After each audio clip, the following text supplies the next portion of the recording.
Setelah disambut oleh dua monster laut, pada akhirnya Duan Fei dan Ding Ling tiba di daratan di Kutub Selatan.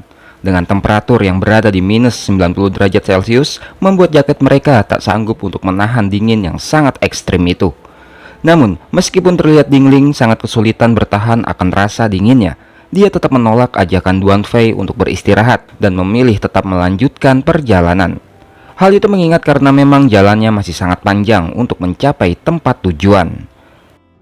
Tiba-tiba muncul serangan dari arah depan. Dengan cepat Duan Fei pun membawa Ding Ling untuk menghindari serangan tersebut. Duan Fei memberitahukan Ding Ling bahwa sepertinya kali ini mereka harus berhenti terlebih dahulu. Jadi ia meminta Ding Ling untuk menunggunya di tempat itu. Lalu muncullah sosok yang menyerang tadi, yang ternyata serangan itu berasal dari kawanan penguin bermutasi. Kawanan penguin itu mulai maju untuk menyerang, sedangkan Duan Fei yang melihat hal itu pun lalu menganggapnya bahwa mereka bisa dijadikan bahan untuk pemanasan mengingat dirinya yang sedang kedinginan. Salah satu penguin sudah berada tepat di hadapan Duan Fei. Dengan kepalan tinju yang sudah dipersiapkan, Duan Fei lalu meninju penguin tersebut hingga membuat tubuh penguin itu terbelah. Lalu muncul lagi penguin yang meluncur dari arah belakangnya. Dengan cepat Duan Fei menghindar dan kemudian meraih kaki penguin itu yang lalu ia lemparkan tepat ke arah kawanannya. Tindakan Duan Fei itu pun membuat kawanan penguin menjadi sangat marah. Dengan bersama-sama mereka pun lalu menembakkan es ke arah Duan Fei. Dengan tangan kosong, Duan Fei lalu menghalau satu persatu es yang mengarah padanya. Dan kemudian dengan energi yang ia pusatkan pada tinjunya, Duan Fei meninju permukaan es di bawahnya yang kemudian membuat permukaan di hadapannya hancur sekaligus membuat kawanan penguin itu terjatuh. Awalnya Duan Fei merasa bahwa penguin-penguin itu telah berhasil dilumpuhkan, namun tanpa diduga terpancar cahaya dari mata yang terdapat di perut penguin-penguin itu. Cahaya dari semua penguin itu lalu bersatu dan membentuk satu sosok penguin yang ukurannya jauh lebih besar. Dan Duan Fei pun berpikir bahwa pemanasannya sudah selesai, karena kali ini sudah saatnya untuk bertarung dengan serius. Duan Fei melompat ke arah penguin raksasa itu. Dengan memanfaatkan kemampuan apinya, Duan Fei pun mampu melesat dengan sangat cepat. Penguin itu ternyata masih mampu mengikuti pergerakan Duan Fei. Dengan cakarnya, kemudian ia mencoba menyerang. Hanya saja dengan mudah Duan Fei mampu menghalau serangan itu dan membuat penguin itu menjadi goyah. Hingga pada akhirnya Duan Fei mulai akan menggunakan teknik api yang lebih besar untuk membakar penguin itu. Namun pada saat api mulai membakar tubuh penguin, tanpa diduga serangan apinya Duan Fei mampu diserap oleh penguin. Dan kemudian dengan kekuatan api yang menjadi berlipat-lipat, penguin itu mengembalikan serangan kepada Duan Fei. Mengetahui penguin itu memiliki kemampuan untuk menyerap kekuatan, Duan Fei lantas berencana akan membiarkan penguin itu untuk menyerap lebih banyak lagi.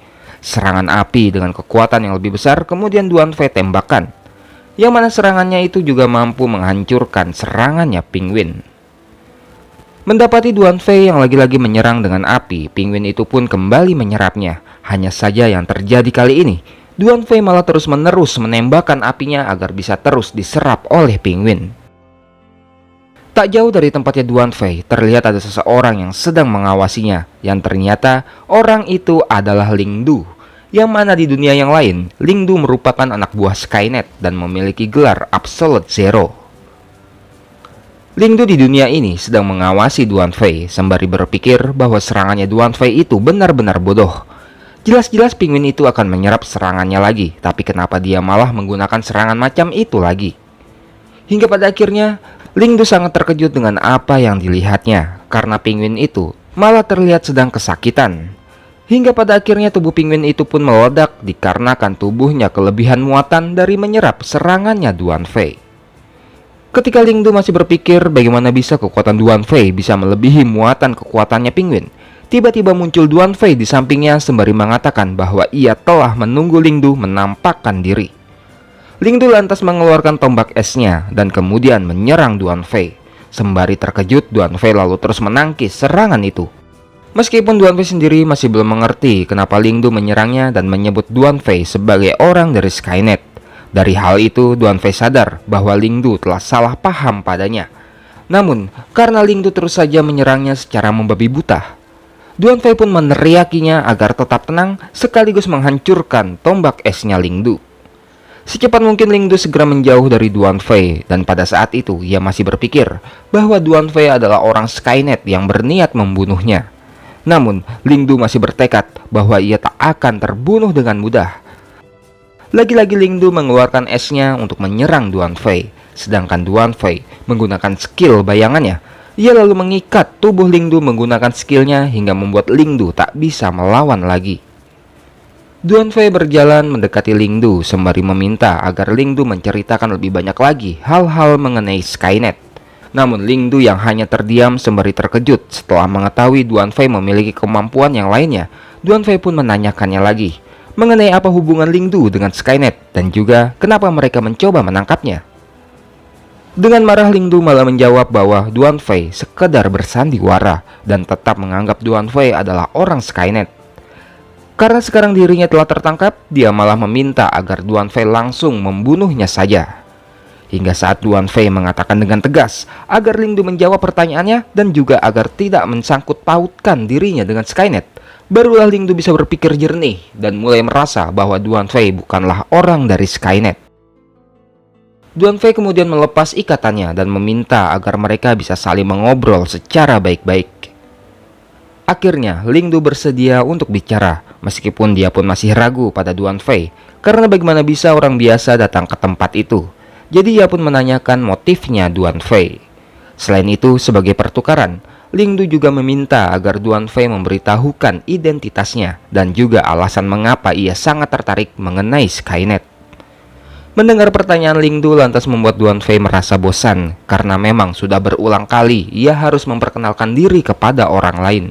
Meskipun ia sendiri sudah mengenali orang itu, tapi mengingat ini adalah perburuan terakhirnya sebelum kembali ke dunia yang lain, ia pun bersedia memberitahukan.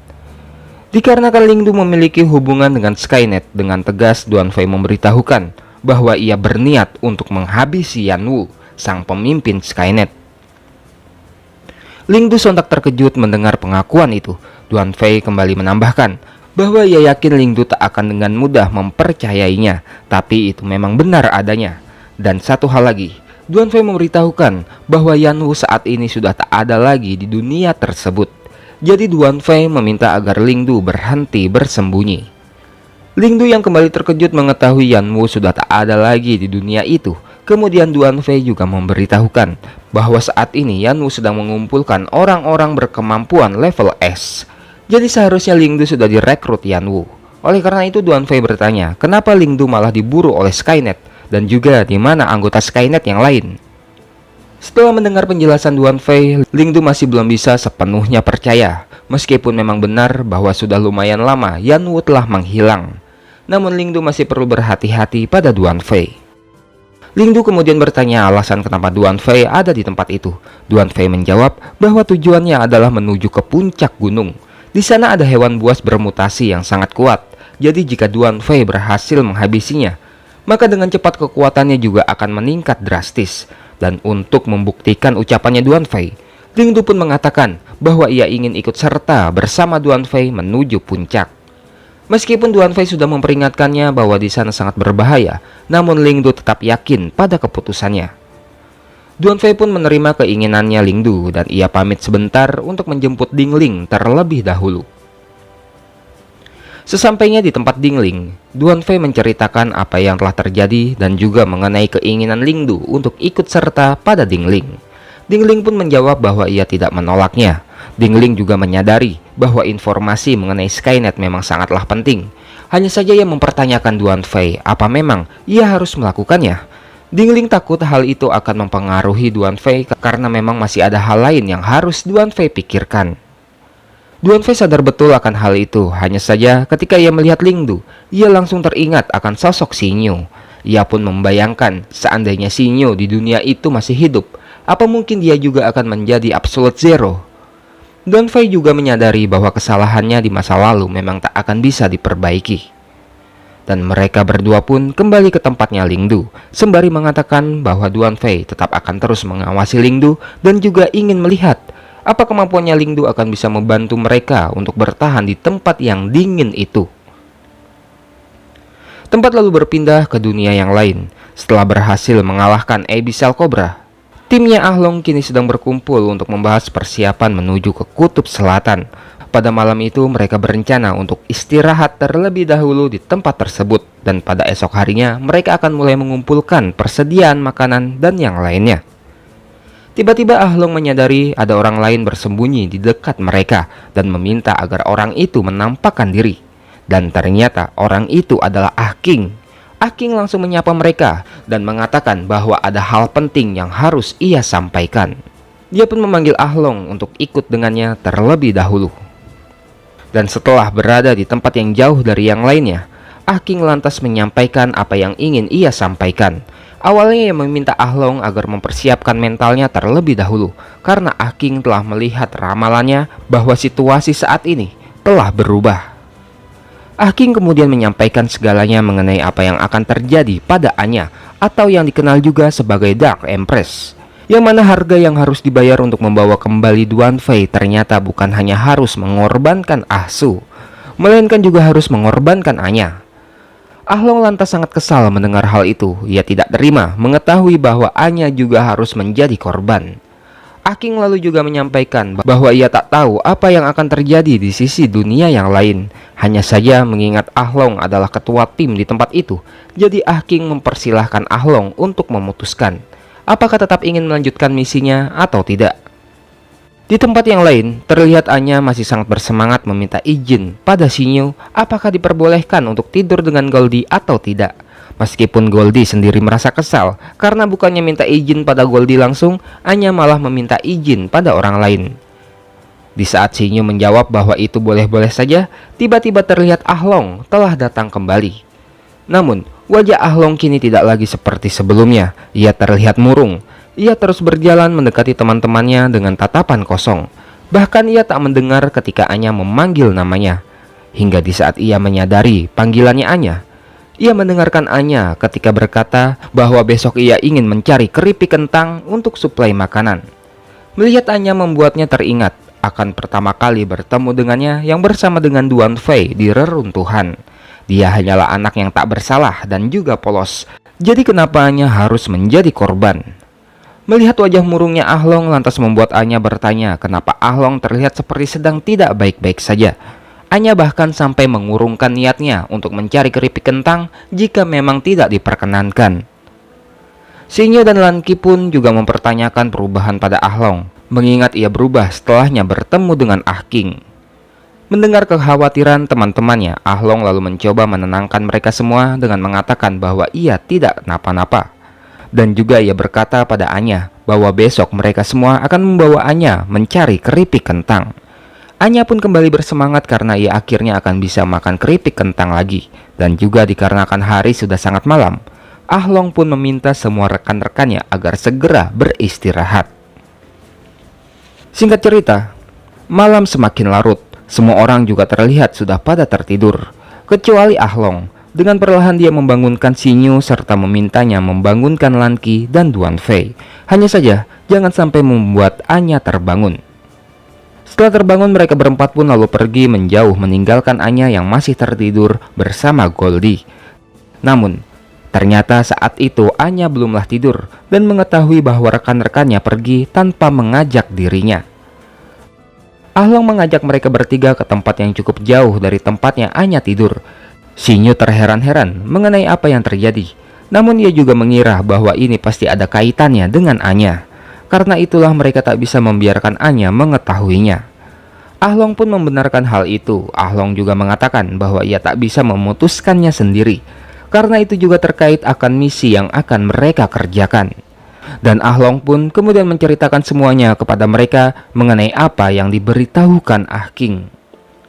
Di atas pohon tak jauh dari tempat mereka ada seekor kadal yang tanpa diduga kadal itu telah masuk ke dalam kendalinya Anya. Dan melalui kadal itu juga Anya bisa mendengar apa yang mereka bicarakan.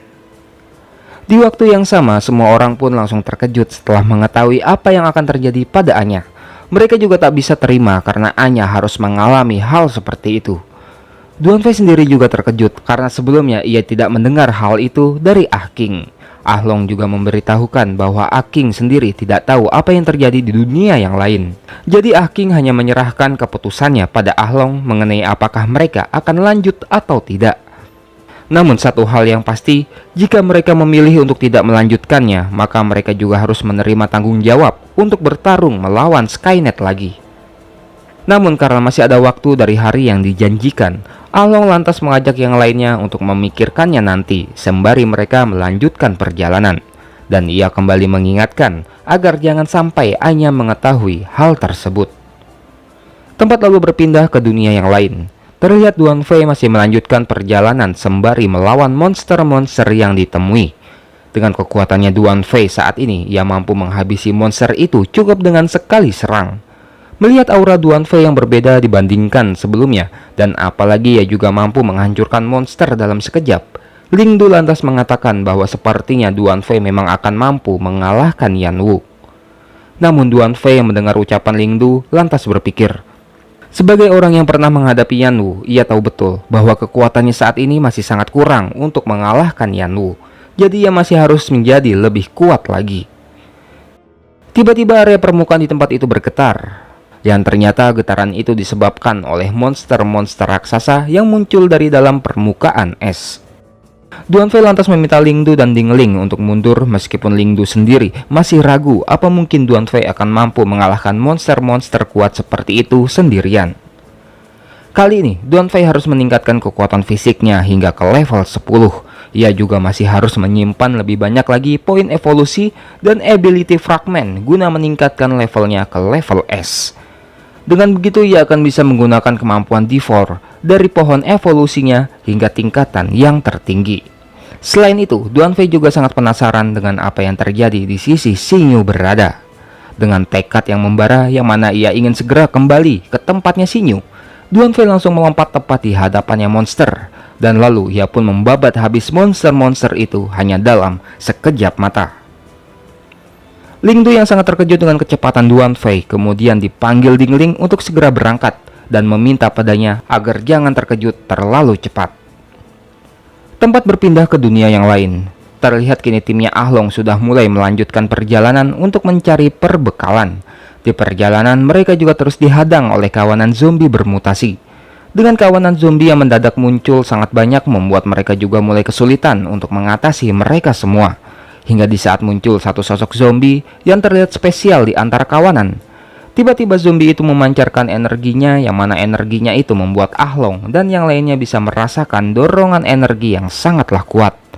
Dan pada saat itulah Ah Long memperingatkan semuanya agar berhati-hati. Karena zombie yang di hadapan mereka saat ini pasti bukanlah zombie biasa. Tiba-tiba Anya maju begitu saja dan meminta teman-temannya agar menyerahkan zombie itu padanya.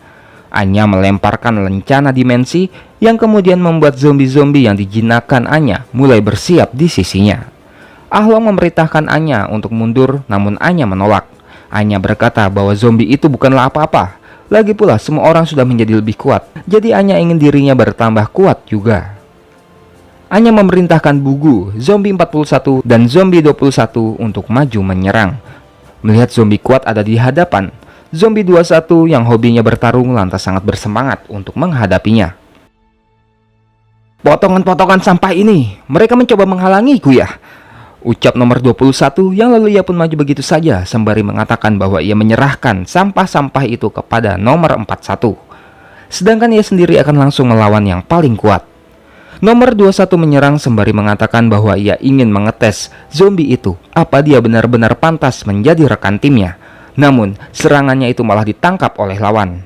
Zombie itu menangkap lengannya 21 dan lalu membuka mulutnya. Kemudian zombie itu menyemburkan wabah beracun dari mulutnya ke arah wajah 21. Ternyata zombie itu berada di level B, memiliki kemampuan wabah beracun serta mampu merubah sekujur tubuhnya menjadi beracun.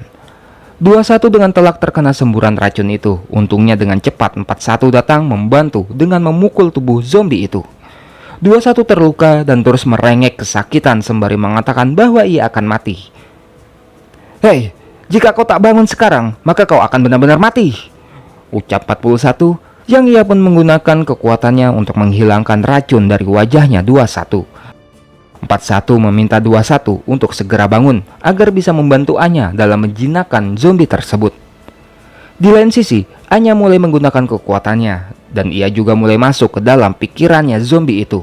Zombie itu langsung berteriak mencoba untuk melawan hingga membuat semburan beracunnya mengarah tak tentu arah dan membuat tubuh salah satu zombie yang terkena racun itu meleleh. Dan pada saat itu, 21 sangat bersyukur karena telah diselamatkan 41. Karena jika tidak, mungkin tubuhnya juga telah meleleh. Mengetahui Anya sudah mulai bertindak, 41 meminta 21 agar maju dan menekan zombie itu. Dan dia juga mengingatkan agar berhati-hati karena lawannya kini sudah menjadi lebih agresif. 21 pun maju dan berpikir tak akan lagi terkena trik yang sama. Hingga di saat lawan berteriak dan teriakannya itu juga memancarkan energi beracun. Dengan mudah 21 menebas racun dan terus maju ke depan. Senjata grappling ia lemparkan untuk mengikat tangan lawan dan menguncinya agar tidak bisa bergerak. Kini, selain tidak bisa melawan karena pengaruh dari Anya, ditambah lagi dengan kuncian dari 21, efek kekuatan Anya pun semakin kuat dan tak dapat lagi ia tahan. Hingga akhirnya, zombie itu pun terjatuh sebagai tanda bahwa dia telah jatuh ke dalam kendalinya Anya. Teman-temannya sangat kagum pada Anya karena pada akhirnya Anya telah menjadi lebih kuat. Lalu Anya yang sangat senang karena telah mendapatkan kekuatan baru, dirinya pun semakin yakin dan mengajak yang lainnya untuk segera berangkat ke Kutub Selatan. Namun Ahlong masih ragu, mengingat di Kutub Selatan sangatlah dingin. Jadi mereka harus mencari beberapa persediaan terlebih dahulu. Selain itu, mereka juga harus menyiapkan perencanaan terlebih dahulu. Mendengar hal itu, Anya langsung mengajukan diri untuk mencari keripik kentang dan minuman. Ahlong menyetujuinya dan meminta Anya untuk berkumpul kembali di tempat itu dalam waktu 30 menit. Dan singkat cerita, 30 menit pun berlalu. Semuanya telah kembali di tempat berkumpul, namun tidak dengan Anya. Anya terlihat belum juga kembali di tempat itu. Mengingat rencana dimensi dibawa oleh Anya, mereka pun kebingungan mengenai bagaimana caranya mereka membawa persediaan yang mereka kumpulkan. Hingga di saat Ahlong ingin pergi mencari Anya, tiba-tiba ia terkejut.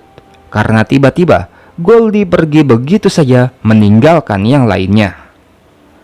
Tak ada yang mengetahui alasan kenapa Goldie tiba-tiba pergi. Apakah dia pergi karena merasa Anya sedang dalam bahaya, ataukah dia pergi karena dikendalikan Anya untuk meninggalkan teman-temannya dan akan pergi ke Kutub Selatan seorang diri. Bagaimana kelanjutan kisahnya? Nantikan terus hanya di Sobat Ngomik.